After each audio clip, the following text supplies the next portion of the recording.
Morning, it is morning here. It's very good morning here. The weather has turned spring, feel like it's finally here. And it's been a long winter. But anyway, I'm not here to talk about weather. I'm here to talk about trilling. Or I think that's the most common descriptive word for it is trilling. That was certainly the word used by request last week by somebody, so thank you for the inspiration for this post. There's two ways that I do this on flute, and the first is the simplest, I think, which the majority of us probably can learn quite quickly, so that's the benefit of it. The downside of it is it takes quite a velocity of breath, so it's quite easy to overcook, and we'll go into this, but it means that you can blow up unintentionally. You can jump octave the flute, which doesn't sound great on Native American flutes, as we know. And the other is, I'm not going to say it's unique to me, but it's just something that I've always been able to do in my life. And I will explain how to rattle the back of your palate. The benefit of that approach is that it's much harder to do, yes, particularly if it's the concept of it is just completely new or something, I don't know. But I'll take us through how to approach that, and with some practice, if you can manage to kind of master or at least get to grips with that technique, it offers us more control. It offers us a lower velocity of breath to achieve a very similar sound effect, and therefore you can use it with more of a gentle touch. It adds just a different flavour to, so you might not have to always deliver that in a big powerful moment, but you can do little discrete moments within your phrase and within your playing. So the first technique is very easy, the one that I mentioned, and it is just to allow the breath to come out of your mouth and to allow your tongue to vibrate as you do so. So if we're blowing out, normally it's, but if we bring the tongue into action, bring that to the forefront of the mouth and allow it. So you're almost allowing the tongue to suspend within your orifice there, sort of midway, beginning to push it towards the front, but you're holding it at the back of the tongue, you're holding it strong, but at the front you're allowing that movement to happen. So hopefully we can all do that. And through the flute it sounds like, so you can hear there that this flute is actually particularly temperamental flute, all over its scale, but it's actually my favourite flute as well. So let's try that at the top end of the scale.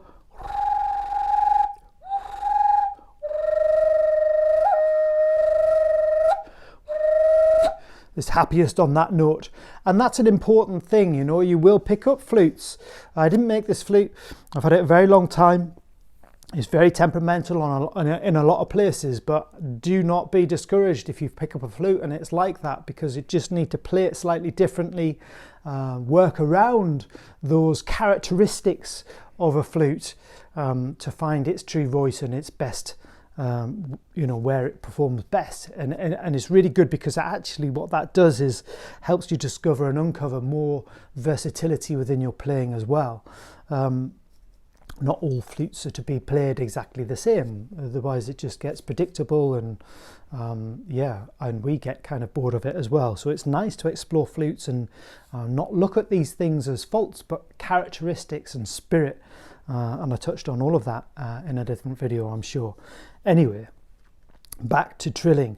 Find the notes or the notes, plural, where the flute is happiest to perform that, because you're essentially blowing quite hard to achieve that. It's going to the flute's gonna let you know where to do that and where not to do that. So just play around with that, like everything else, like every other pop, trick or whistle. Just play around with it and see where on the flute suits you best. So let's go through the whole scale, trying to exercise that particular technique. I'm trying to be really gentle there. If I was to, well, that's not too bad, not too bad.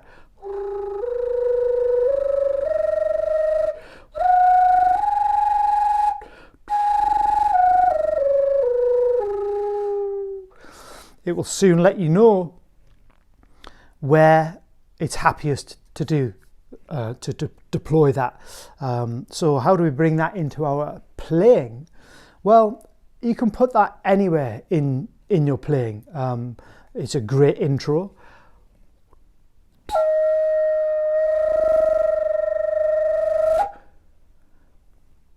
Like that, or at the bottom.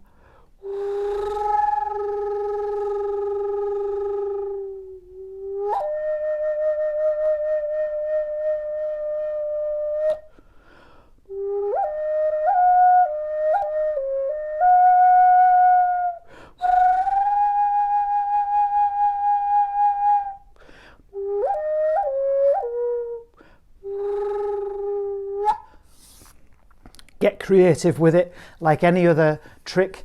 Try not to overuse it. I definitely overuse it. So do as I say, not as I do, perhaps. Maybe one of those, I don't know. But it's one of those that it does offer quite a lot of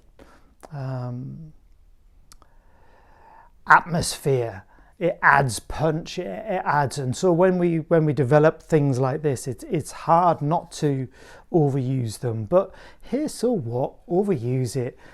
You'll kind of get bored and you'll pull back and you'll try not to use it, and then you can just challenge yourself in other ways. Like the challenge becomes not to use it, because if we overuse any of these tricks, I'd say, what else do I overuse? Probably the pop and the hop.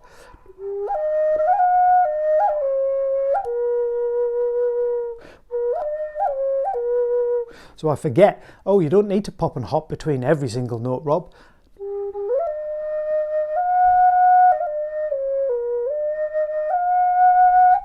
You know, and it gives it adds a bit more mellow back to your sound, you know. So, but I think that's just part of our journey, right? We learn tricks, we overuse them perhaps, but it's all part of perfecting them and then being able to really tune our ear in. As we're being creative, so we're quite naturally overcritical of ourselves anyway. And when we realize that we're probably overusing something, we can kind of just detect that and then pull back from it and become more balanced with everything. And but like I say, it's all part of the journey. We'll learn new things, we'll really embrace them. And then we'll know eventually when it's time to kind of move on from that. But we have it in our arsenal now. We have it at our deployment. I don't know where all the military terms are coming from this morning, but here. The second way I deliver this, like I said, is rattling the back of my palate.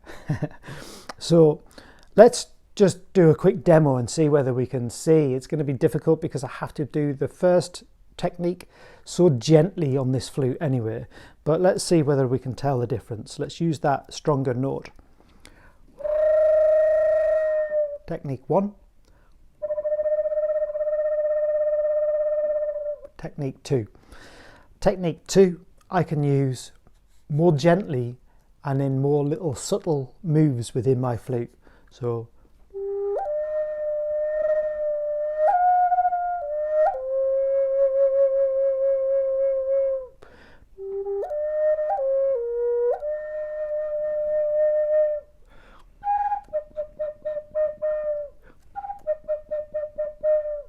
these particularly short bursts like that for a bit of interest. You have to really commit to the first movement of using the tongue and rolling like that. But it's much harder to do short, little, quiet.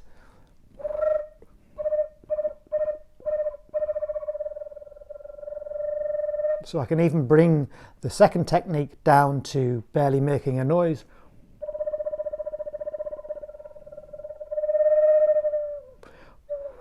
I can't find the velocity needed to get that low in volume with technique 1, using the tongue. I can't get down that low. It takes more commitment. So it's a more, not aggressive, but it's a more, just committed. Committed will do. It's a more committed. So how am I making that back of my palate rattle?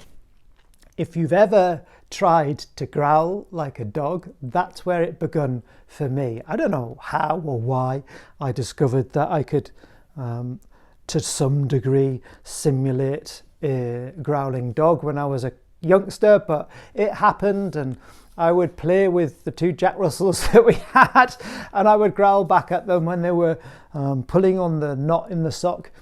And so how does that sound then? If you can make that noise in the back of your throat by rattling right at the back, beyond the roof of your mouth, that's where your palate is, and if you that's what I'm rattling there. So try it, see whether you can make that noise, have a go, have a laugh, but then I'm not growling through the flute, because that would just be a little bit, although it's an additional technique, perhaps in some scenarios it might work. I've learnt to do the growl without the noise, so I can do that. So I can have that vibration without necessarily making the noise. So much so that I can actually now whistle with rattling the back of my palate as well. Much harder to do. So that's just, it's a quick video today. I hope that's helped. It gives you 2 alternative approaches to what is commonly known as trilling. And it's a great technique. Like I said, I've definitely overused trilling in the past. I probably still use it in every single video that I make, in every single time I play my flute, at least at one point. And unless maybe I'm on like a lower bass flute, then I'm really chilled out late at night, and maybe such things aren't, it's not quite the right feel, you know. So have a play with it. Let me know in comments how you're getting on. I'd love to know whether this video has been, it's a bit more difficult to demo such a thing because it's all going on internally. So I don't, you know, it's not about finger placements or anything like that. So, but I would urge you to have a go.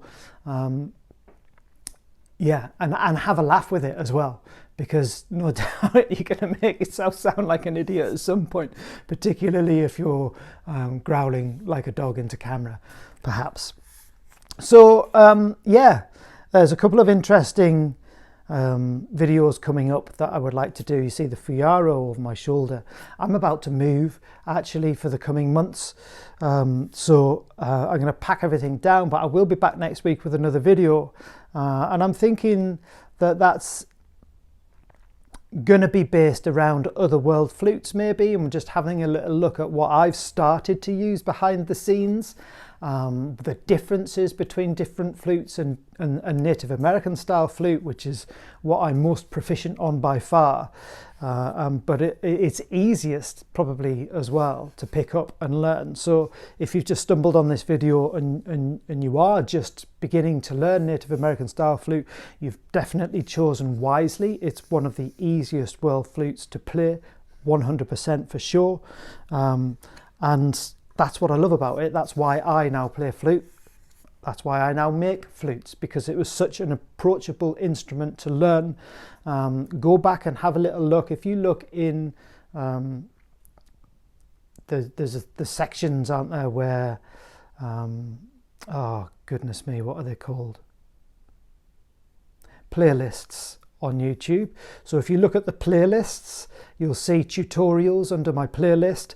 And from there, you'll see all the beginners videos, tutorials are in that playlist. So yeah, Thank you so much. Oh, I was going to say just one little thing. When I look at the world flutes, I'm not an expert on any of them at all, but what I'll do is I'll demonstrate the differences between that flute and Native American flute and how it can just take you in different directions, find a new resonance, a new sound, a different technique, and how it challenges you in different ways. And that'll be the idea between the comparison between Native American style flutes and things like the Fuyara, perhaps the Irish whistle, and a few other things I'm getting delivered between now and then, which I'm very, very excited about. So tune in next week. I'll see what all that's about.